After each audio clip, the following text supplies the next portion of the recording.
Hola. Buenas tardes. Buenas tardes con todos. Los invitamos a tomar asiento para empezar con la segunda parte. Turno tarde. Invitamos al doctor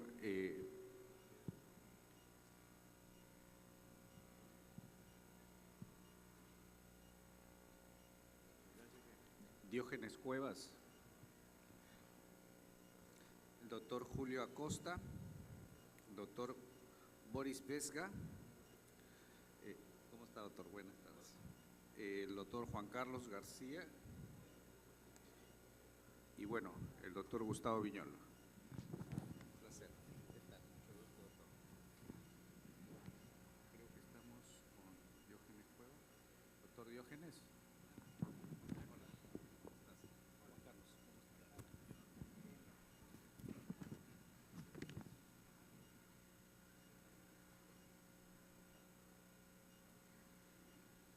Siguiendo con el programa, esta tarde vamos a hablar un poco de lo que son las lesiones complejas coronarias y nos toca hablar de lo que es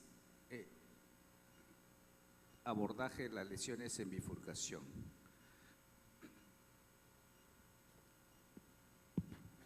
Doctor, buenas tardes. La bifurcación es uno de los temas más controvertidos en el cual hay muchas técnicas, todos tenemos una técnica la cual dominamos y el día de hoy tenemos acá en nuestra mesa de honor a los doctores Diógenes Cuevas, el doctor Julio Acosta, el doctor Boris Vesga. El doctor Boris Vesga nos acompaña de Colombia, Juan Carlos García de Guatemala. Y bueno, para empezar el primer tema, invitamos al doctor Juan Manuel Camilo.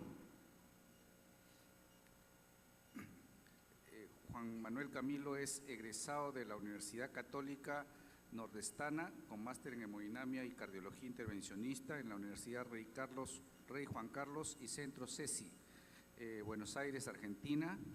Tiene un magíster en cardiología y medicina interna en el Hospital José María Cabral Ibáez.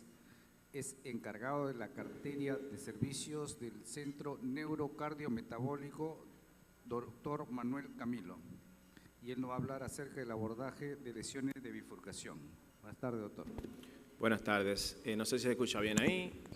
Primero agradecer al comité organizador por invitación. Para mí es un honor estar aquí con ustedes, compartiendo con grandes amigos, compañeros. En el día de hoy tenemos un tema muy interesante. Si se puede proyectar aquí el tema de la presentación, por favor. De manera de introducción, las bifurcaciones coronarias, a lo que a mí concierne, es el reto más frecuente que tenemos en la sala de hemodinamia. Muchos pacientes llegan en diferentes contextos clínicos, pacientes que son programados, pacientes que llegan en situaciones agudas, con infarto, angina inestable, y realmente es un reto, y es un reto realmente que nosotros no lo tenemos previsto en la mayoría de los escenarios, y no necesariamente improvisar, sino que tenemos que sacar de abajo, como decimos a veces, para poder enfrentar y quedar bien en este tipo de lesiones. De manera de introducción, según el Consenso Europeo, una bifurcación se define como una estenosis de un 50%, que ésta se encuentra adyacente o justamente en el nacimiento de una rama lateral. En términos generales, cuando abordamos una lesión coronaria, cuando hay una bifurcación ya de entrada es una lesión compleja, por lo que implica, y explicaré más adelante. Aproximadamente de un 10 a 15% estadísticamente son los tipos de lesiones que son intervenidas en las salas de hemodinamia a nivel mundial, correspondiendo hasta en un 30% de los pacientes que tienen enfermedad arterial coronaria multivaso. Siendo esto, las lesiones bifurcadas, una de las lesiones que tienen menor tasa de éxito, necesita más material, más tiempo de operación, utilización de contraste, y en términos generales aumenta la incidencia de MACE, de reinfarto y retenosis por la complejidad de las mismas. Esta gráfica entiendo que es el punto principal de esta conferencia en términos de abordaje. El fenómeno World Shear Stress, que está descrito ya hace unos años, es lo que nos explica qué es lo que ocurre en la bifurcación y por qué la bifurcación genera este tipo de lesiones. Si se fijan, en la gráfica existe un fenómeno turbulento que va del vaso proximal hacia el vaso distal, incluyendo las dos ramas. Fíjense que lo que representa la imagen azul genera un torbellido. Ese torbellido se denomina el flujo lento de Weierstrass. Ese flujo lento, si se fijan, justamente la carina que está en color rojo, no obedece a ese tipo de flujo. El flujo lento aparece generalmente en esa zona y ese es el responsable de que se genere la mayor disfunción endotelial. Aumenta sobremanera los radicales libres, disminuyen todos los efectos protectores y es donde generalmente la placa crece y el fenómeno inflamatorio trombótico que se encuentra en la bifurcación es donde realmente permanece. ¿Cómo nosotros abordamos una bifurcación? Bueno, en términos generales, el árbol coronario es un árbol pseudofractal, tiene múltiples ramificaciones, no existen dos árboles coronarios idénticos, realmente siempre se va a individualizar con cada lesión. Cuando nosotros abordamos una bifurcación, pues comprendemos tres elementos fundamentales. Primero, este es el ramo principal, el ramo distal y el ramo lateral. Eso nosotros podemos clasificarlo en A, B y C. Y de ahí salen unos ángulos que tienen unas implicancias muy importantes a la hora de decidir una intervención. Tenemos el ángulo A, si se fijan, su imagen a la izquierda, que corresponde entre el vaso principal y el vaso lateral, y el ángulo B entre el vaso en el ramo lateral y el vaso distal. Ese ángulo, cuando veamos un algoritmo que le voy a mencionar más adelante, en base al ángulo, si es 45, si es 70, 90 grados, eso nos da una idea hacia qué técnica nosotros podemos enfocarnos. Existe una ley de la bifurcación que son descritas en múltiples teorías, como son la ley de Finet, de Murray. Eso básicamente lo que establece que los diámetros van a disminuir desde lo proximal a lo distal. Y nosotros podemos tener una idea en base a esta técnica, a esta ley, digamos, donde nosotros podemos estimar cuál sería la relación del diámetro proximal y distal. ¿Por qué tiene importancia esto? Bueno, porque cuando nosotros decidimos colocar un stent, debemos respetar la fisiología de ese vaso o, en algunos casos, restaurar esa fisiología. Cuando nosotros decidimos que una rama es importante, nadie que yo entienda quiere perder una rama por pequeña que sea, pero nosotros estadísticamente y médicamente podemos establecer cuándo una rama es considerada importante y cuándo no es importante. Cuando una rama es importante, bueno, normalmente desde hace muchos años sabemos que todo lo que represente un 10% de isquemia en el miocardio tiene trascendencia en términos de pronóstico de sobrevida en el paciente. Entonces, una rama que generalmente tenga ese porcentaje de irrigación hacia esa masa miocárdica de 10% más es considerada importante. ¿Cómo nosotros la definimos? Bueno, en el laboratorio de sala de hemodinamia existen unos puntos de corte que están establecidos que son equiparables con gammagrafía. Por ejemplo, cuando esa rama tiene un diámetro de 2.5 en adelante, o que la longitud de la rama corresponde aproximadamente 73 milímetros de longitud, es considerada una rama importante, por lo cual se debe preservar bajo lo posible. O sea, generalmente las bifurcaciones, como les digo, son muy individualizadas, paciente a paciente, y tenemos que tratar de preservar la misma. Otra cosa importante, este es un tema en base al abordaje. Cuando decidimos tratar una bifurcación, debemos conocer el perfil del paciente. ¿Por qué? No es lo mismo un paciente que tenga una oclusión total de la arteria coronaria derecha, que tenga una DA grande, digamos, un vaso único que llene con colaterales y una diagonal satélite de la DA. O sea, si nosotros perdemos una diagonal en ese contexto, sería mucho más que perder una obtusa marginal baja. O sea, eso se debe individualizar en cada escenario. Esto es unas imágenes que representa de lo que sería una catástrofe a la hora de abordar una bifurcación. Fíjense desde la imagen superior de su brazo a su izquierda, fíjense cómo se pierde una rama diagonal importante, abajo una descendente posterior y en el otro ámbito un tronco coronario intervenido donde se ha perdido una circunfleja. La circunfleja siempre es un vaso apreciable que no necesariamente nosotros debemos perderlo. Esto es lo que representaría una intervención compleja, bifurcada, Medina 1-1, que vamos a mostrar adelante. Este sería el escenario en que nosotros queríamos siempre terminar cuando intervenimos una bifurcación. ¿Cómo clasificamos Las bifurcaciones, existen muchas propuestas, el Consejo Europeo tiene una, pero en términos generales, una clasificación binaria, fácil y de un lenguaje llano que todo el mundo maneja son la clasificación de Medina, que esta se postuló en el año 2005 y hasta el día de hoy es, digamos, un lenguaje universal. Pero la clasificación de Medina debemos establecer lo siguiente. Esta corresponde a que en el lugar, o ya sea adyacente o en la bifurcación propiamente dicho, debe existir una obstrucción de al menos un 50%, eso se la torna 0 o 1 punto. Pero Medina no establece otras características como son la calcificación de la bifurcación, la longitud de la rama, si es importante o no importante, si esta tiene trombo, si esta tiene lumen, o sea, que la clasificación es simplemente binaria, pero la caracterización de esa lesión tenemos nosotros que definirla y lo vamos a hacer más adelante de cómo nosotros podemos abordarla. Existe, esto es traído del Consejo Europeo de Bifurcación, del 15º consenso. Aquí establece cuándo nosotros podemos etiquetar realmente si esa lesión es, compleja o no. Obviamente todas son complejas, pero dentro de la complejidad hay unas que tienen mayor que otras. Si se fijan, existen algunos criterios. Aquí engloba lo que es el tronco coronario izquierdo.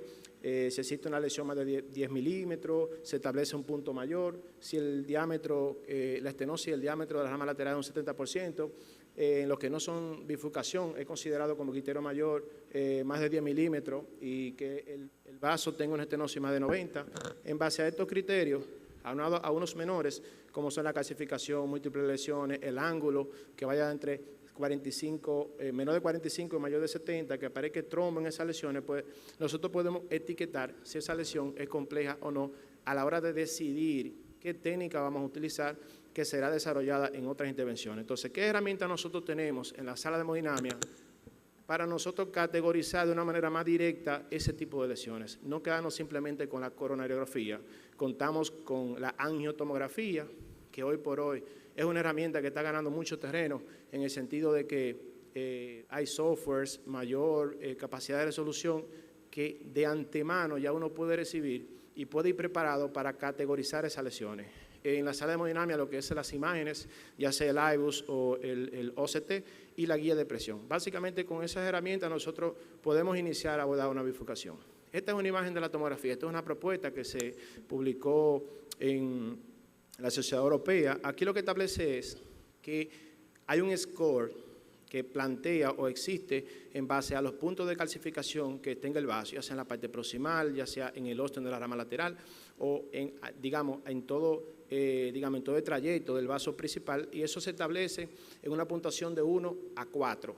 Cuando existe una puntuación de 3 o más, se recomienda que en ese paciente se realice una técnica, ya sea, en este caso, la sonda de ultrasonido o el rotablator que se pudiera utilizar en este contexto. Otro punto importante es que en la angiotomografía podemos determinar el ángulo de la bifurcación. Eso es algo muy importante porque veremos más adelante qué implica el ángulo en una bifurcación y sobre todo el calcio.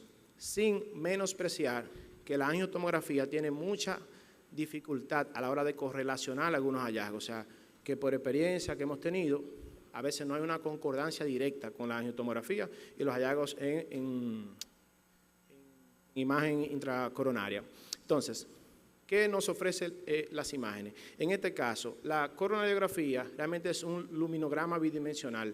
Aquí tenemos muchas alteraciones. No existe una correlación directa entre lo que vemos en la cinecoronariografía y lo que nosotros encontramos cuando hacemos un ultrasonido o un IBUS. O sea, hay una disociación científicamente demostrada, por lo que utilizar este tipo de dispositivo nos facilitará conocer mejor sobre esa bifurcación. Existen variables que definen complejidad o no de una bifurcación, como son el calcio. Hay pacientes que ya tienen stent que se deben ser trabajados directamente sobre ese tipo de bifurcaciones. Incluso el OCT es muy bueno para la identificación de trombos en el lugar donde se va a identificar la lesión, y sobre todo existen lesiones o arterias que tienen un llenado inadecuado vascular, que eso nos imposibilita una buena caracterización. Cuando nosotros utilizamos este tipo de dispositivo, como se mencionó cuando se habló de tronco coronario, pues nosotros podemos tener una definición exacta de los diámetros. ¿Por qué es importante esto? Bueno, porque cuando hablamos de bifurcación y hablamos de stent, nosotros tenemos primero que respetar la fisiología de ese vaso y segundo, no puede existir o recomendablemente no debe existir lo que significa la mala aposición de los stents, por la gran variabilidad que existe en los diámetros de la rama proximal y la rama distal.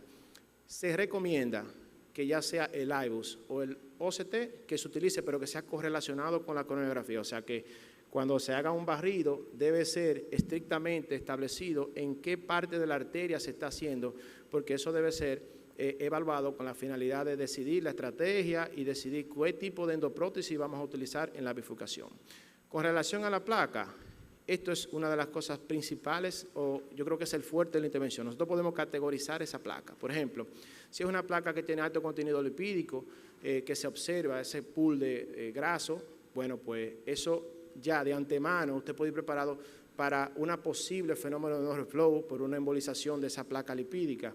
Cuando nosotros hablamos del calcio, que es otro elemento importante, fíjense que con el IBUS y el OCT podemos determinar la circunferencia de ese calcio. Si ese calcio tiene, qué sé yo, 45 o 50% del vaso en circunferencia, no es lo mismo que tenga un 90, 95%, pues ya nosotros podemos de antemano determinar cuál será el éxito. Recordar que una mayor cantidad de calcio va a evitar que esa placa primero no se modifique cuando nosotros utilizamos los balones, digamos, en la misma angioplastía, y la tasa de éxito va a ser mucho menor a la hora de nosotros definir con el paciente.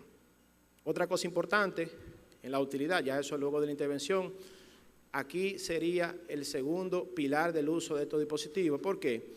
Porque tú tienes que hacer, o sea, lo recomendable es asegurar que ese stent que se va a colocar en una bifurcación donde tenemos un diámetro distal, un diámetro proximal, donde hicimos predilataciones y existe mucha enfermedad, como le mencioné al inicio de la conferencia, pues ese stent en toda su longitud debe tener una buena aposición de la pared, porque uno de los principales problemas existe la stent trombosis, y la principal razón de ella, una, que haga una mala posición, y dos, una disección de borde. Cuando estamos utilizando múltiples balones, que se usan balones no complacientes, altas atmósferas, y no se respeta a veces el borde del stent, pues generalmente podemos identificar una disección de borde, que eso puede proteger el éxito de esa intervención. ¿De acuerdo? Por eso es muy importante. Y por último, se puede identificar también cuando se hacen los recruces de cuerda, que se va a comentar, imagino, más adelante en la conferencia, en las técnicas diferentes que existen, pues lo recomendable es identificar que ese sea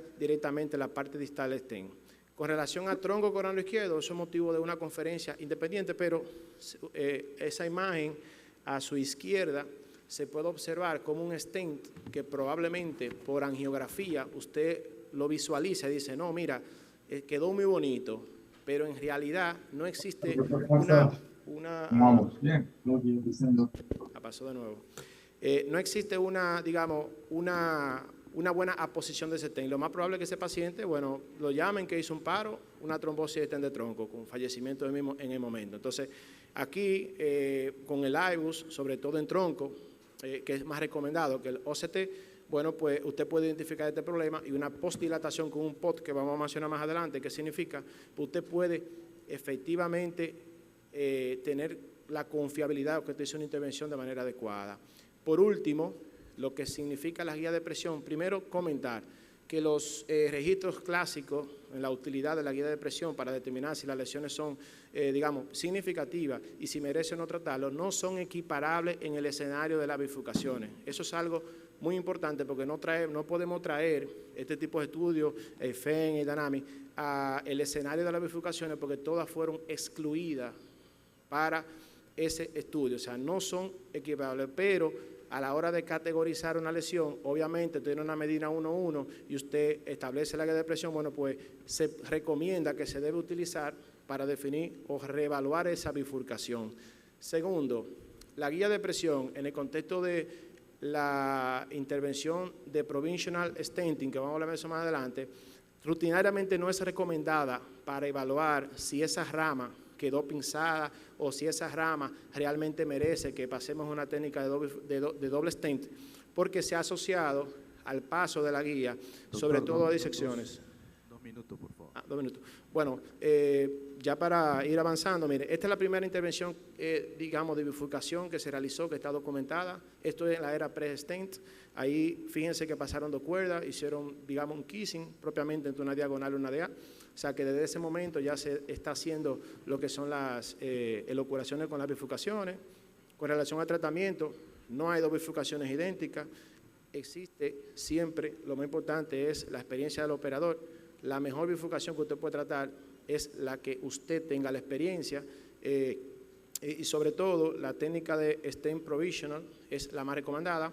Este es un algoritmo, imagino que vamos a discutirlo más adelante, sobre si elegir la estrategia sea de un stent o 2 stents. Siempre se prefiere un stent. Ahora, cuando hay lesiones que son sumamente complicadas o complejas, pues que usted está previendo que no va a poder resolver con un stent provisional, pues usted puede elegir de entrada lo que sería una técnica de 2 stents. Y ya por último, esto es lo que significa el stent provisional, es solamente un stent, donde siempre se recomienda tener las 2 guías, tanto para la rama principal, para la rama lateral.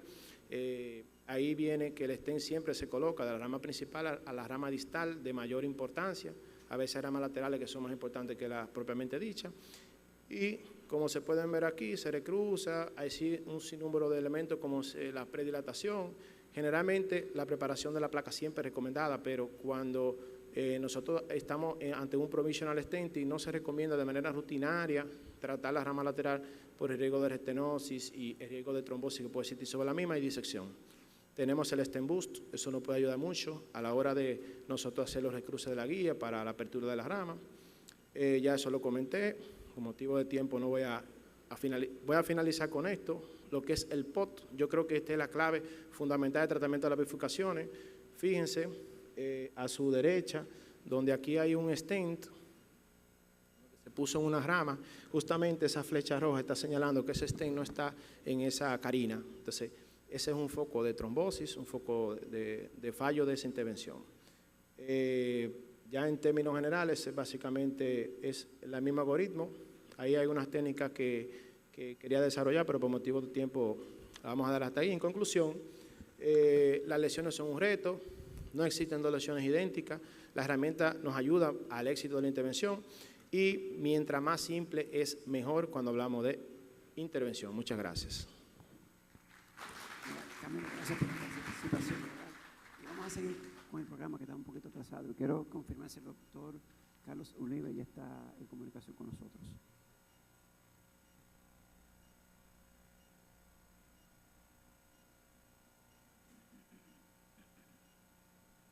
¿Lo tenemos al doctor ya en línea? Hola.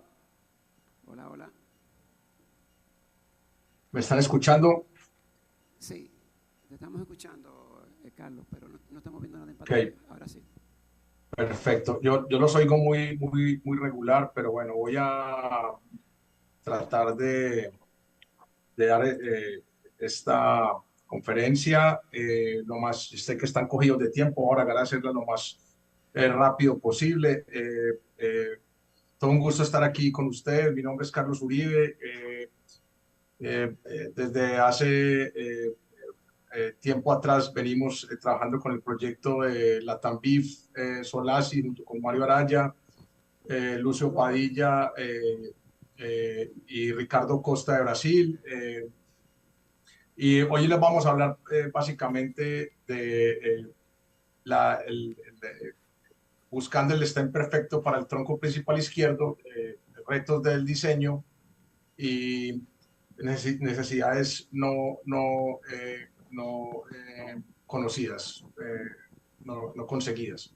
Bueno, entonces la primera pregunta que nos hacemos es, ¿estamos bien con las plataformas que tenemos? Y la respuesta es sí, pero no.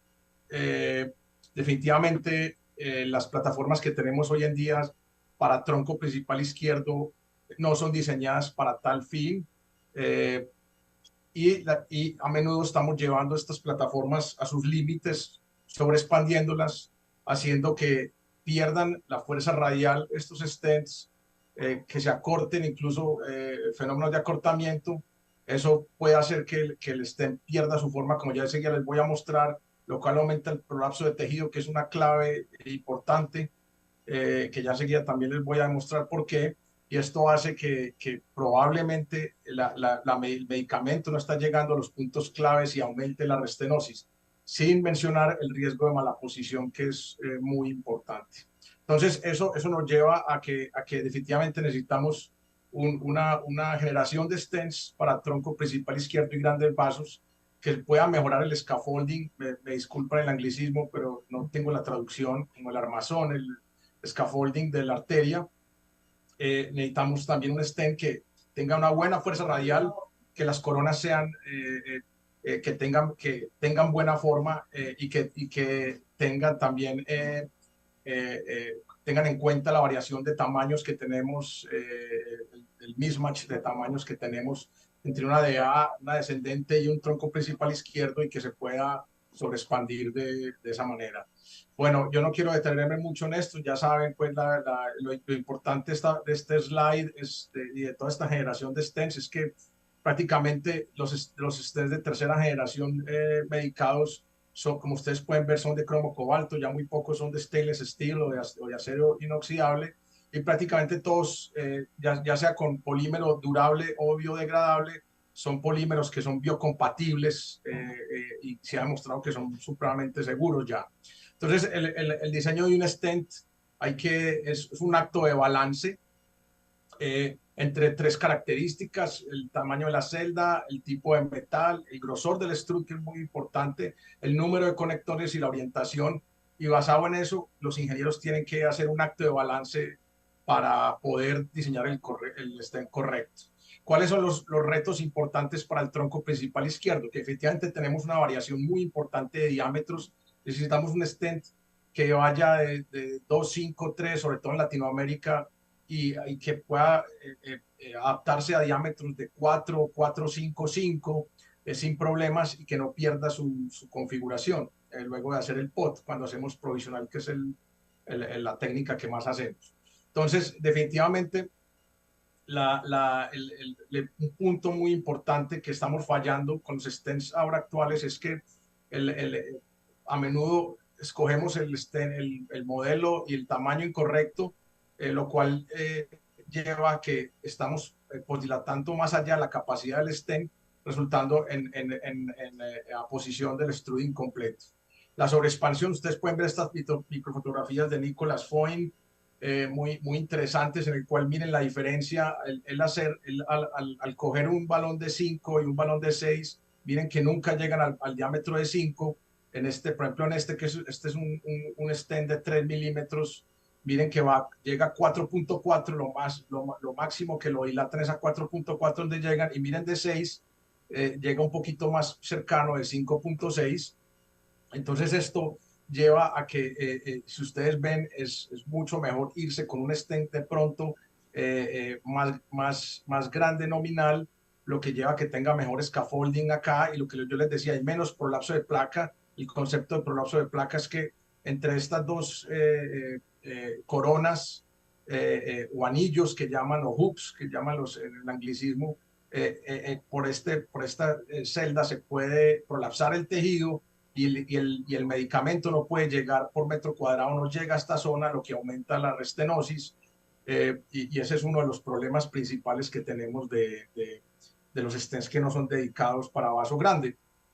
Entonces, definitivamente, con los stents de hoy en día y con los que vienen también hay que tener esto en cuenta, conozca los límites de su stent, conozca estas tablas que son supremamente importantes, manténgalas en su laboratorio de hemodinamia, en su celular, porque esto es clave a la hora de hacer un tronco principal izquierdo. Miren, por ejemplo, este es un stent de 3 milímetros, y miren, con un stent de 3 milímetros, lo máximo que lo puede llevar es a 3,5. Sin embargo, otros manufacturadores pueden llevar una 4,75. Miren la diferencia que hay, la variabilidad de diámetros para una plataforma de 3 milímetros. Entonces, es supremamente importante tener esto en cuenta, tener en su celular, y tener en cuenta las matrices que están hechas los stents. Miren, por ejemplo, el Expedition tiene dos matrices, esta que va desde 2,25 a 3,5, y esta otra matriz que va de 3,5 a 6, pero por el contrario, por ejemplo, el Resulodonix tiene 4 matrices, Entonces uno a la hora de hacer un tronco con un stent de este tipo, probablemente si es un tronco de 5 se va a ver a gatas pudiéndolo expandir hasta 5 milímetros y pudiendo generar un problema a su expansión. Nuevamente más tablas, que es importante tenerlas en cuenta. Es importante esto también, la correcta selección del stent en el left main. Miren, estas dos microfotografías son supremamente importantes de microcities, mostrando que la diferencia entre la plataforma de 3 y de 3.5, y miren que una diferencia de 0.5, lo importante que hace la parte proximal. Miren aquí cómo se distorsiona, ya los picos se ven completamente distorsionados, mientras que si yo me voy con un 3.5, tengo mucho mejor scaffolding, tengo mejores picos, no tengo casi prolapso de tejido, y probablemente en estos sitios donde se prolapsa el tejido hay menos y me llega la droga con más tranquilidad, y el paciente va a tener menos restenosis. Entonces esa parte es importante, de pronto irse a la hora de tener una descendente anterior, de pronto irse con un 0.5 más de la plataforma, y de esa manera poder colocar el stent más adecuadamente.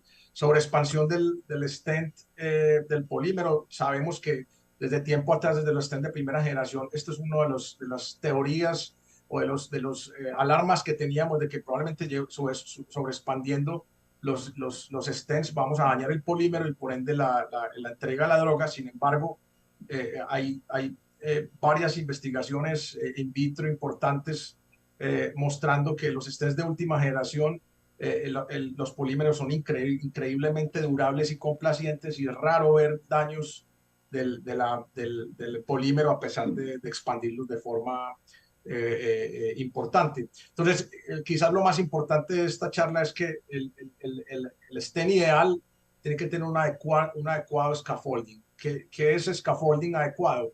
Que tenga menos prolapso de placa. Esa es la clave de un buen stent, que tenga menos prolapso de tejido. Porque miren, por ejemplo, estas fotos acá, por ejemplo, miren el Orciro se ve completamente los picos del stent completamente estirados. Probablemente va a haber un prolapso de placa importantísimo en este punto y no vamos a poder alcanzar a liberar droga en estos sitios adecuados. Entonces, necesitamos probablemente stents con mayores picos para que haya menos tejido de prolapso. Sin embargo, esto haría que los stents tengan un perfil mucho más alto y que sean menos entregables, pero en tronco principal izquierdo no hay mucho problema porque son arterias muy proximales que no hay problema si el stent es bulky o no bulky. Por ejemplo, miren, este es un paper muy interesante de los diseñadores que ayudaron a diseñar el stent Megatron de Yanis, grupo de Yanis en Nebraska. Y miren, por ejemplo, ellos encontraron que el diseño de 12 picos del Megatron es el ideal comparado con el de 10 picos. Y miren, sin embargo, existe como la alarma de que el utilizar un stent mucho más tupido, como se ve acá, aumenta la restenosis.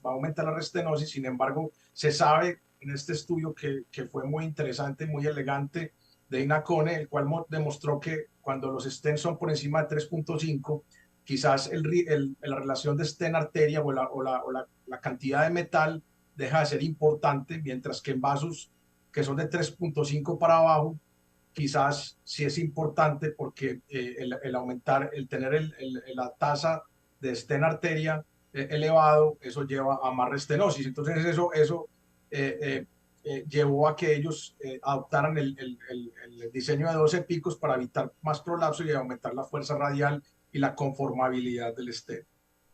La fuerza radial básicamente se define por 3 factores. El primero es el metal a utilizar, el segundo el grosor del strut, y tercero la arquitectura del stent. Miren, por ejemplo, este cuadro es bien interesante. Miren, por ejemplo, la diferencia entre stainless steel o acero inoxidable contra cromo cobalto y platino cromo. Y miren, por ejemplo, el stent hecho de cromo cobalto tiene mucho más resistencia a la compresión, a la fuerza tensil, que los stents de stainless steel. Entonces, o de acero inoxidable. Por eso es que ya ahora prácticamente no contamos con stents de acero inoxidable, sino que todos son de cromo cobalto o cromo platino. Otro punto clave es el grosor del strut. Sabemos que hay varios estudios, pero quizás el estudio más importante es el Isar Stereo del grupo de Alemania, de Adam Castrati, del Haarzentrum en Múnich, el cual demostró que el punto ideal es de 100 micras. Por debajo de 100 micras tiene menos restenosis, por encima de 100 micras es un stent que va a dar más restenosis. Lo mismo las celdas, sabemos que las celdas cerradas tienen mejor fuerza radial, sin embargo, las stents de celdas cerradas no se utilizan en cardiología intervencionista ya porque eso se ha demostrado que comprometen mucho más las ramas laterales, lo cual es vital a la hora de hacer bifurcaciones. Entonces, por eso hoy en día todos los stents coronarios son de celda abierta.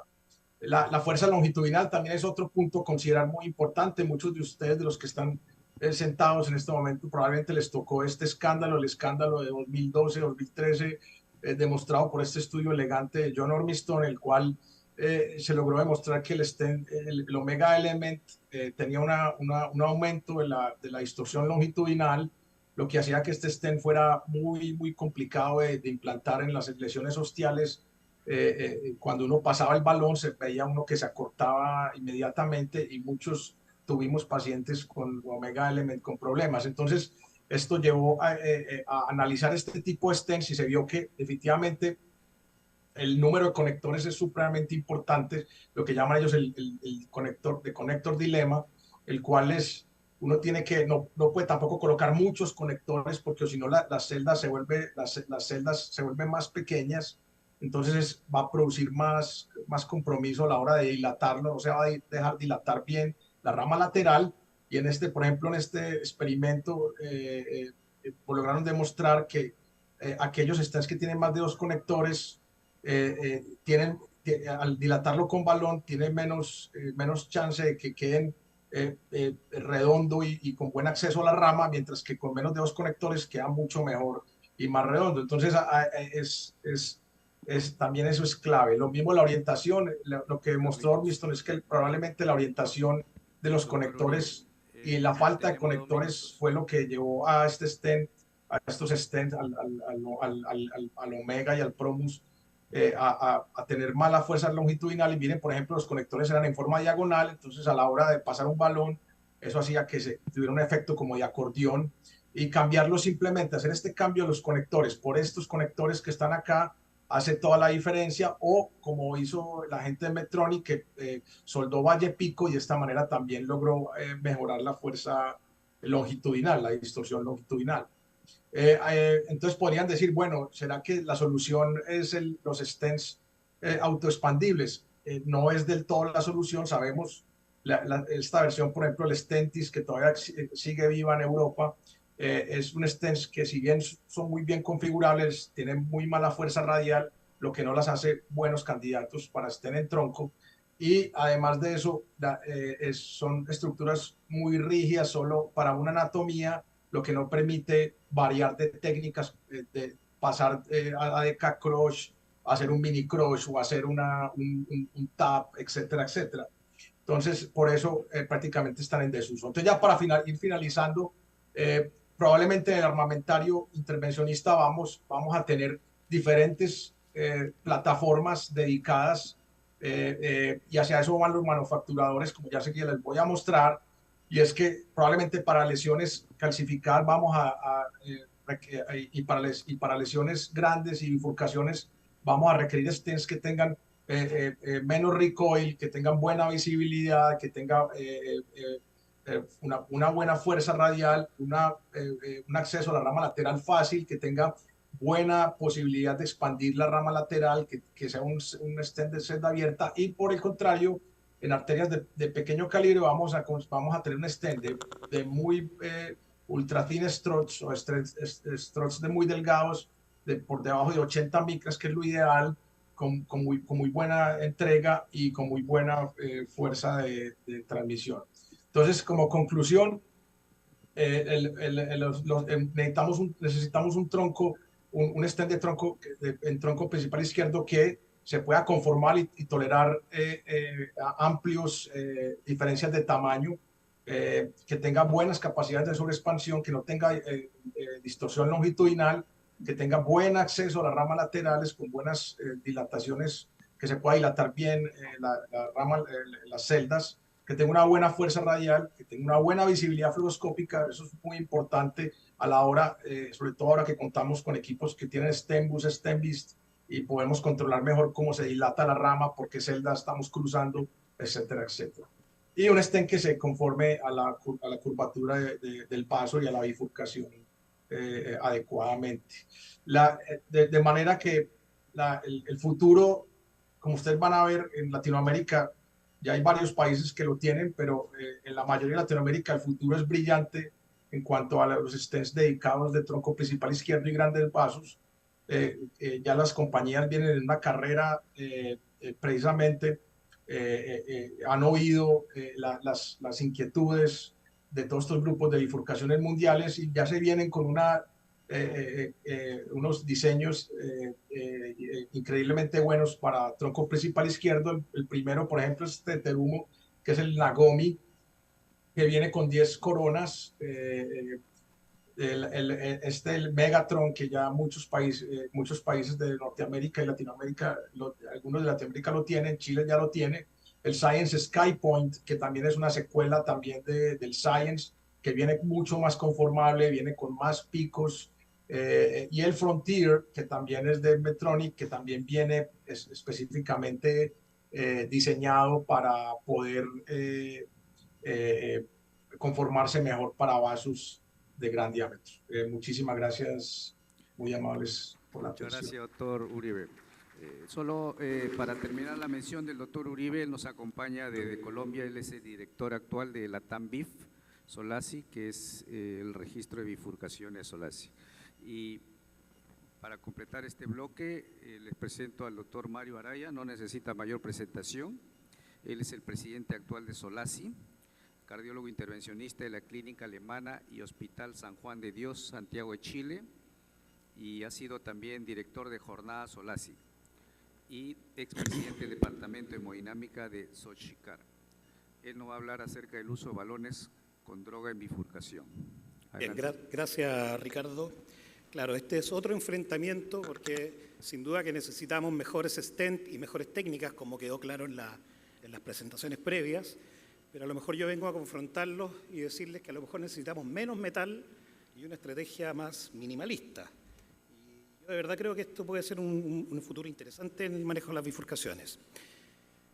Para probar una tecnología en un setting especial hay que conocerla un poco. Por supuesto que llevamos ya casi 10 años ocupando algún tipo de tecnología sin metal, como son los balones liberadores de fármacos, y estos prometen en algún sentido hacer una angioplastía sin dejar el scaffold de un metal permanente o de un polímero permanente, que sabemos que se asocia a eventos. En todos los trabajos de stents, tú tienes eventos de 3% por año. Entonces, estos vienen un poquito a tomar el lugar que dejaron los scaffolds bioabsorbibles cuando fracasaron. Y tienen algunos conceptos interesantes. Por supuesto, la difusión de la droga puede ser muy buena. Se ha avanzado mucho en un carrier que lleva la droga hacia donde quiero que actúe, que es más allá del endotelio, ¿cierto? Y tenemos ya una experiencia interesante en alguna data con balones con paclitaxel, que fueron los primeros que salieron al mercado, tanto de primera como segunda generación. Aquí hay una lista de balones liberadores de paclitaxel. Cada uno tiene un excipiente y un coating diferente. Esto hace que no sean comparables entre sí, pero lo que sí hemos visto como más o menos uniforme es que cuando tú ocupas estos balones en lesiones de novo, no me refiero a restenosis, en lesiones de novo, tienes más o menos un bailout stenting cercano al 15%, que es una cifra relativamente baja. Y tienes cierres abruptos del vaso, que, ¿cierto? Porque eso es lo que uno asusta, ¿cierto? No tengo el scaffold del stent, se me puede cerrar el vaso y el paciente puede tener un infarto. En todos los estudios, esto la verdad es que es menos del 1%, los estudios que se han hecho con balones liberadores de fármacos. Esto es un poco porque hacemos angioplastías tal vez de mejor calidad y tenemos un criterio tal vez más bajo para colocar un stent en caso de ser necesario. En vasos pequeños, y aquí pequeños entre comillas, porque los estudios de vasos pequeños siempre Ingresan pacientes con lesiones en vasos de 2,75, incluso menos de 3, como el Basket Small 2, que podría ser perfectamente cualquier rama lateral, no tronco. Los resultados con estos dispositivos de balones liberadores de paclitaxel son igual de buenos que los stent. Y la sobrevida a largo plazo, en varios estudios, ¿cierto? Cuando se analiza estudios randomizados, 20 y tantos estudios, 4.500 pacientes, lo cual es una cifra interesante, muestran que balones con paclitaxel versus stents no hay diferencia en lesiones de novo en términos de endpoints, incluso hay una tendencia a que pudiesen ser mejores que los stents. Y una explicación pudiese ser que estos balones tienen la capacidad de producir una remodelación positiva en el largo plazo. Es por el mecanismo de acción del paclitaxel en rigor en el ciclo celular. Tenemos hoy en día balones modernos de tercera generación que ocupan sirolimus y no paclitaxel, y estos tendrían alguna ventaja comparados con los primeros, que no son citotóxicos, que la droga, por supuesto, es más conocida por el efecto de los stents liberadores de sirolimus, pero la evidencia todavía no es muy buena. Tenemos varios en el mercado, y la verdad es que yo creo que estos pueden mejorar en algún aspecto también, incluso la aceptabilidad de esta tecnología. ¿Por qué? Porque hemos logrado, con carriers adecuados en estos nuevos balones medicados, mantener el efecto de la droga durante más de 7 días, incluso 28 días con algunos dispositivos. Todavía hay acción de la droga, cosa que se parece bastante a lo que hace un stent medicado, ¿cierto?, con un polímero. Y esto se ha comparado sirolimus con paclitaxel, serían más o menos equivalentes, no me va a tener esto ahora. Entonces, con esta introducción de la tecnología, donde sabemos que estos balones entregan fármacos antirrestenóticos, que hay varios dispositivos y que aparentemente los resultados en vasos pequeños, menos de 3 milímetros, son buenos, pasamos al capítulo de las bifurcaciones. ¿Qué pasa en las bifurcaciones? Por supuesto que esta capacidad de no dejar un metal puede respetar mejor la anatomía de una bifurcación, que es uno de los objetivos principales. Además, evita tener 2 o 3 capas de metal, podría cortar el uso de doble integración plaquetaria. El tema con bifurcaciones y balones medicados es que la evidencia todavía no es muy fuerte. Hay por lo menos unos 12 reportes de estudios, algunos randomizados, que ocupan distintas estrategias. Colocar un balón medicado en la rama principal, otro en la rama lateral, colocar uno antes de un stent no medicado, colocar uno después de un stent no medicado. Es decir, no son estudios muy comparables, pero traje aquí a colación 3 estudios. Uno que me pareció interesante, Taxus con balón medicado hacia la rama versus Taxus con balón sin medicamento hacia la rama. Y lo que demostró esto, que el late loss era mucho mejor cuando ocupabas un balón liberador de paclitaxel.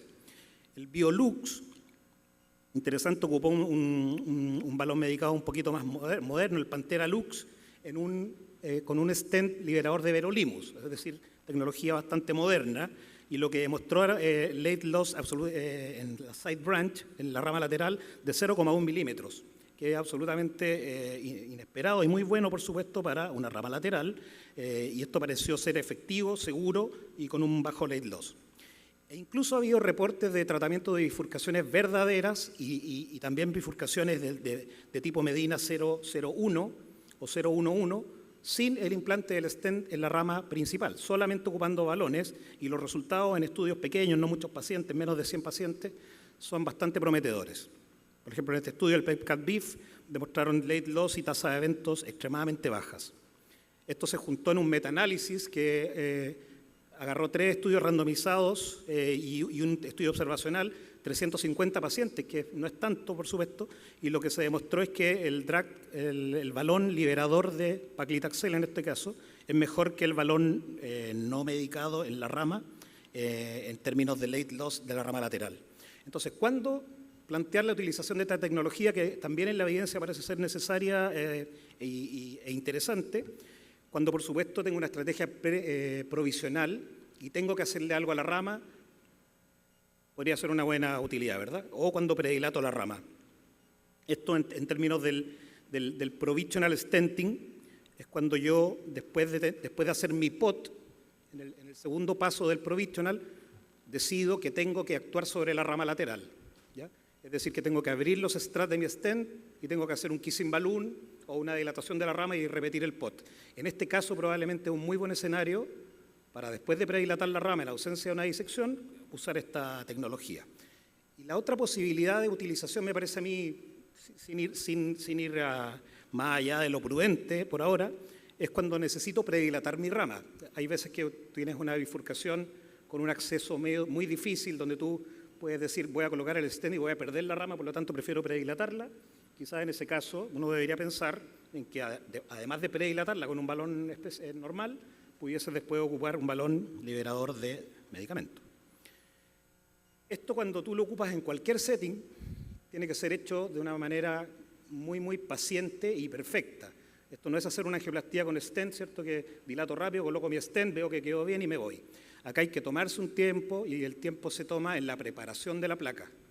Porque el éxito de este dispositivo en una rama lateral, que ya sea el caso de las bifurcaciones, depende del óptimo, la óptima preparación de la placa de la rama lateral. Entonces tengo que tomarme mi tiempo, tengo que dilatar con lo que dilato habitualmente, balones semicomplacientes, pasaré después a balones no complacientes, y si el paciente tiene calcio o tiene placas muy fibrosas, podré ocupar cutting balloon o incluso dispositivos de aterectomía, lo que necesite, para llegar a un resultado donde angiográficamente tengo menos de 30% de lesión residual y tengo una disección en el vaso que traté menor de C, en el fondo disección A o B, o sea, disecciones no limitantes de flujo. En ese caso, uno podría esperar, y si el resultado se mantiene después de algunos minutos, uno podría terminar el procedimiento. Para esto, y este estudio así lo trató de graficar, hay que tener una cierta tolerancia a las disecciones. Yo me acuerdo cuando el doctor Colombo hace años nos decía, todas las disecciones hay que tratarlas, porque las disecciones pueden predecir una oclusión del vaso. Escuché a Colombo ahora en PCR hablar sobre esta tecnología de drag eluting balloon y él ahora está tolerando disecciones que antes por supuesto no toleraba, porque la evidencia nos dice que con esta tecnología aparentemente incluso los resultados podrían ser mejores, porque con las disecciones facilita la entrada de la droga a donde quiero ir. Así que tener una disección ocupando estos balones no hay que asustarse siempre y cuando no sea C o D, por supuesto un vaso tapado no. Entonces, yo ahora lo que estoy haciendo es cambié la forma de enseñarle a los fellows, esto tiene que probarse, ¿eh? Y ya no le hablo de provisional stenting cuando uno coloca un stent en la DA, por ejemplo, y dice, bueno, veamos la rama diagonal, si hay que colocarle otro, no, ese es el provisional side branch stenting, que hemos escuchado todos hablar siempre. Hoy en día tal vez deberíamos volver a la primera definición de provisional stenting, que es cuando aparecieron los stents, ¿cierto? Y se ponían los stents cuando el resultado de la angioplastía simple no era buena. Yo creo que con la llegada de estos balones medicados, eso va a pasar probablemente en el futuro, cuando ya tengamos una data interesante y quizás muchos procedimientos los vamos a partir realizando con la mentalidad de ojalá no colocar ni un stent e ir colocando el stent cuando mi resultado no es bueno. Esto ya hay evidencia que así lo soporta. Quería mostrar unos casos para terminar. Este es un hombre de 65 años, angina crónica bien limitante, tenía un stent puesto en la descendente anterior, el 2015, y se le hizo un escáner, un CT, donde además del stent igual se veía que estaba restenosado y una estenosis severa en una rama diagonal importante y larga. Y este es el angio, que ustedes pueden ver una descendente anterior larga, tiene un stent justo donde nace la rama diagonal, y es una diagonal única, larga, más de 75, es decir, esta diagonal predice que su irrigación es más del 10% del miocardio, seguro. Cuando uno presenta estos casos, ¿cierto? La lesión de la DA no se ve muy severa, pero le hicimos imágenes y le hicimos además fisiología. La fisiología confirmó que la descendente anterior tenía una estenosis severa y en la curva de pullback de mi guía de presión el salto estaba intrastent, ¿ya? En la diagonal había una estenosis difusa, también significativa. Cuando uno discute estos casos, lesión larga, difusa, ¿cierto?, de una rama diagonal importante, en casi todos los settings me van a decir, bueno, hagamos un crash, hagamos un doble stent, técnica de doble stent. Estamos hablando de una restenosis. Esta era la descendente anterior en el OCT. Y un poquito para avanzar, el borde distal del stent estaba bien, pero en el borde proximal tenía una placa fibrosa muy severa, que era donde había un salto fisiológico. Así que teníamos una lesión en la DEA y en la rama diagonal. Ahí está la lesión del intrastent que provocaba la fisiología alterada. Así que lo que hicimos fue hacer un provisional stenting, pero sin pensar en el stent en la DEA. Y todos los cuadros de arriba son predilataciones que nos tomamos unos 15 minutos para predilatar tanto la diagonal como el stent de la descendente anterior, y con balones 1:1, primero semicomplacientes, después no complacientes, y después ocupamos además un cutting en el stent de la descendente anterior. Y como el resultado geográfico fue bastante optimista, dijimos tratemos esto solamente con balones liberadores de sirolimus, y ahí estamos ocupando un balón sirolimus 3.5 en la DA, otro balón sirolimus en la diagonal, también ocupamos un balón de sirolimus en la diagonal distal, tenía una placa bien larga, hicimos después repot, optimizamos esto, y esta fue la fisiología posterior, es decir, el resultado en agudo fue muy bueno, se corrigió la fisiología de la descendente anterior, geográficamente también se ve bastante mejor, y en la diagonal está permeable y la fisiología mejoró una enormidad, cosa que nos llamó mucho la atención. Le hicimos imágenes para estar seguros, y fíjense en el cuadro de la derecha, la diagonal, las disecciones que tiene. Cuando uno miraba esto antes, uno decía, esto hay que colocarle un stent sí o sí. Hoy en día, si geográficamente el flujo es bueno, esperas un tiempo, uno podría tratarlo esto conservadoramente con un balón medicado. El resultado en la descendente anterior fue muy bueno con OCT. Y en el seguimiento, un año sin angina y muy bien el paciente. Y se le hizo un SPECT un año después que no tenía isquemia en el territorio anterior ni el territorio diagonal. Así que en este paciente funcionó. Y en agudo puede funcionar, sí.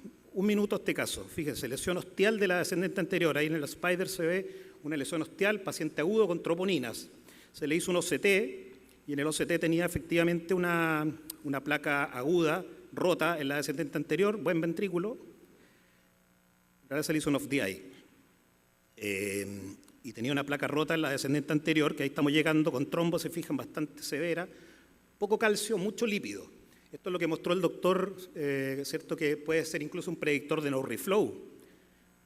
Cualquiera de nosotros debería haber tratado esto con un stent, incluso la discusión era, colocamos el stent desde el tronco y abrimos los estratos hacia la circunfleja o no. Bueno, por el riesgo de no reflow, nosotros decidimos usar solo balones medicados. Hay algo en la literatura que soporte el uso de balones medicados en el tratamiento de cuadros agudos, con resultados similares al uso de stent, y dilatamos con cierta, suavidad, en forma creciente, ocupamos desde 2 hasta 3, 5 los balones, no hubo compromiso del flujo, y decidimos colocar un balón Solution, un balón liberador de sirolimus, y ese es el resultado final, es el resultado del OCT, que hubo una ganancia importante, al menos de 40% del lumen, y decidimos parar. El paciente está asintomático, lleva como 3 o 4 meses de seguimiento y no ha tenido ni un evento. Así que los mensajes finales, y creo que estos dos casos así lo reflejan, es que este tratamiento parece ser seguro y efectivo, que en estas lesiones Medina 001 o 010, cuando tú tienes que colocar un stent hacia la descendente anterior o el tronco que está sano, pudiese ser una muy buena opción, requiere paciencia y que podría ser incluso una buena idea ocuparlos cuando hay alto riesgo de sangrado. Eso sería por ahora. Muchas gracias. Muchas gracias, doctor Mario. Hola. Sí, continuando acá con nuestros panelistas, ¿no?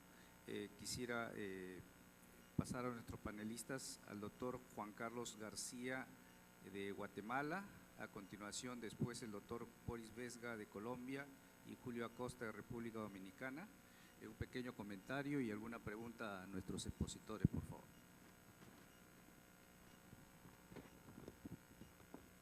Gracias. Pues hablar sobre lesiones bifurcadas a veces es un reto muy importante. Es muy importante también considerar las lesiones distales, y lo que se ha hablado mucho como un punto muy importante es qué tan importante es la rama secundaria. Y la otra es estudiar a los pacientes antes de hacer un intervencionismo para ver si el territorio que vamos a salvar en verdad vale salvarle. Si es un paciente ya infartado con área necrótica, meternos a un lío bastante importante. Bueno, Sí, definitivamente el tema da muchísimo de qué hablar y continúa la diatriba con cuál estrategia comenzar, si un stent provisional o comenzar de una vez con una estrategia de 2 stents. Eso sigue en debate. Yo particularmente me gusta la estrategia del stent provisional porque me gusta más ir de menos a más. Y si es necesario se usa. Pero mi pregunta a los expositores que estuvieron muy bien en las conferencias es ¿qué piensan? ¿Cuál es su opinión? En el caso de la estrategia de stent provisional, que es la que particularmente me gusta en las bifurcaciones, ¿qué experiencia tienen y si consideran que puede ser importante evaluar la rama lateral no estentada todavía, después de colocar el stent en la rama principal, evaluarlas con guía de presión, o bien sea con hiperemia o sin hiperemia, bien sea IFR o FFR? Una pregunta interesante para nuestros expositores. No sé si alguien desea contestar. ¿Dónde está el doctor? ¿Sí? Mario. Ahí. Sí, buenas tardes. Realmente el consenso europeo tiene una posición bien establecida en base a eso. Establece que si, obviamente, ya se explicó qué significa una rama importante en términos de longitud y un 10% de miocardio, pero existe el riesgo de que si se hace rutinariamente, existe riesgo de disección de esa rama, por lo que implica estar recruzando con la guía de presión. O sea, de manera rutinaria no sería recomendada, pero salvo algunos escenarios que sea seguro, como explicamos, no hay 2 bifurcaciones iguales y no todos los contextos son iguales, pero pudiera arrojar luz si realmente merece que terminemos con una técnica de 2 stents, como un T-stent o protrusion stent, por ejemplo, en dado caso que se tenga que trabajar, pero de manera rutinaria no sería una recomendación, honestamente. Hola. Sí, estoy de acuerdo. Yo creo que en la práctica, si tú tienes la guía de presión ya en la mesa y la ocupas con cierta prudencia para no provocar una disección, me parece que podría servir. Y en estos casos donde tú dilatas la rama, puede haber una disección residual pequeña, ¿cierto? Y quieres saber si el resultado es bueno o malo desde el punto de vista clínico, si va a ser bueno o malo a futuro, creo que la guía de presión es lo que te puede salvar. Pero yo la ocuparía solamente si es que está en la mesa, ¿no? No sé si pediría una guía en el caso que no estuviera. Calla, gracias. Me quería como afinar un poco la pregunta. En aquellos casos donde ves en el resultado final un cierto compromiso del ostium de la rama lateral, que sabemos que muchas veces es más grave lo que se ve en la geografía de lo que en realidad es desde el punto de vista fisiológico, si valdría la pena intentar la medición con la guía de presión con miras a decidir tratar o no esa lesión. Sí, como dijo el colega, yo creo que no rutinariamente, porque estoy pensando en una diagonal grande, ¿no? Que queda con 90% de estenosis después del POT, ¿cierto? Yo creo que es mucho más fácil hacer ahí un kissing y terminar. Ahora, si después del kissing tú tienes una estenosis de 90% en una diagonal grande, ahí tienes que probablemente pensar cuál es el próximo paso. Si ya dilataste ¿cierto? La rama y el resultado no es satisfactorio, yo creo que la gran mayoría va a elegir colocar un segundo stent con la técnica que tú elijas. TAP, culot, lo que tú quieras elegir. Ahora, si la guía de presión está en la mesa, quizá yo la utilizaría así. En tronco, me parece que eso no se puede hacer. En tronco, si tú tienes una lesión de 90% de la circunfleja, aunque ojo que el grupo de Corea demostró que la gran mayoría de esas lesiones no son fisiológicamente relevantes cuando hicieron guía de presión a todas las lesiones residuales. Pero yo creo que en tronco nadie dejaría una lesión de 90% residual hoy en día.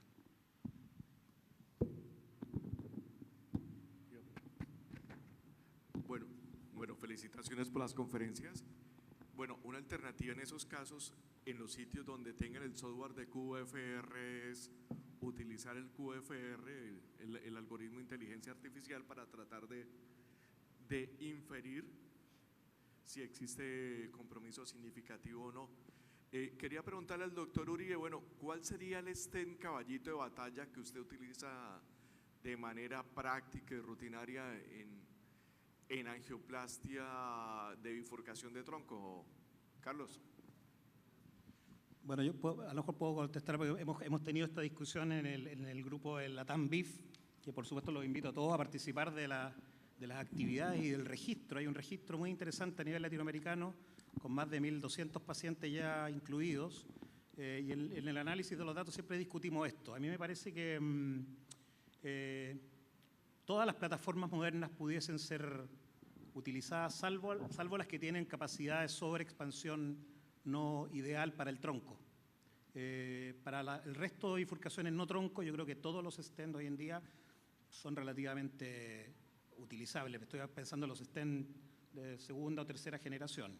Para tronco, tú tienes que conocer tus plataformas, y hoy en día hay 5 o 6 plataformas que te llegan sobre 5,5, 5,8 milímetros y que son, yo creo, todas más o menos equivalentes. Todavía no se ha probado que alguna sea mejor que otra. Alguien puede pensar stent ultra finos, mientras más fino el stent mejor. Bueno, hay varios considerandos, pero yo creo que en la práctica, hasta ahora, no hay ni una plataforma que haya demostrado ser mejor que otra. Hay plataformas que tienen más deformación longitudinal y que son un poquito más débiles en ese sentido, y yo creo que hay que tener cuidado en el tronco, porque pensando en la charla que dio Andrés, quizás en la técnica de la angioplastia de tronco, el paso fundamental, aparte del POT, es evitar deformar tu stent. Y hay stents que se deforman más que otros. No voy a entrar en las marcas, pero tienes que conocer ahí cuál es tu stent que vas a ocupar. Pero son equivalentes, me parece. El doctor Uribe está conectado. Me pregunta si podremos habilitarle el audio. Si no, yo mientras le voy a hacer una pregunta cortita. Hola. Ahí está, Carlos. ¿Me oyen bien? ¿Me oyen? Hola. ¿Sí me oyen? Sí, perfecto. Perfecto. Bueno, no, preguntas muy interesantes. La pregunta de Boris que me preguntaba, lo que dice Mario, en este momento no hay ninguna plataforma, o sea, con evidencia sólida no hay ninguna plataforma que haya demostrado ser una mejor que la otra. Sin embargo, yo creo que estos stents de nueva generación que vienen, tipo Megatron, el Nuomi, todos estos que vienen, yo creo que van a mejorar mucho el resultado, y van a facilitarnos mucho la vida, ¿sí? Porque hay ocasiones donde uno ve que el stent como que no queda bien la parte proximal del tronco, y si ustedes se acuerdan, en el estudio Excel, la restenosis que impacta y más severa es en el midshaft del stent después de colocar el stent. Entonces esa parte quizás se pueda ver impactada con estos nuevos stents de nueva generación, por así decirlo. Lo segundo, con respecto a la fisiología, también es una pregunta muy interesante, y es la caja de Pandora, pues, ¿cierto? El santo grial, como hablábamos en el EBC. Definitivamente, el problema de la rama lateral es que con solo hacer una angioplastia con balón o con solo hacer el POT, puedes tener un fenómeno de edema. Y ese edema te compromete la validación del FFR. Entonces, por eso hay contradictores fuertes en contra de hacer FFR en las ramas laterales después de colocar el stent. Sin embargo, si en el grupo de Park, de Sihyun Park y de todos ellos de Corea, que son muy orientados a fisiología, van a ver que ellos recomiendan hacer y pasar la rama lateral, pero es algo que está todavía muy veremos. Hay un fenómeno en fisiología de bifurcaciones, es el crosstalk, que llaman ellos. Yo no sé si usted, hay un apartado muy bonito en el último consenso de Asia-Pacífico de fisiología en bifurcaciones, en que ellos hablan del crosstalk, que es muy interesante. Es decir, si usted tiene una lesión proximal, tiene una lesión distal y una lesión en el ramo, en la rama lateral, probablemente la lesión proximal les va a interferir con la lesión distal. Entonces ellos al final resumen diciendo que probablemente la fisiología es útil solo en aquellos pacientes que tienen o en la rama o en medinas 0,1 ceros o en medinas 0,01, ¿sí? Ese es como el punto de la fisiología en rama lateral.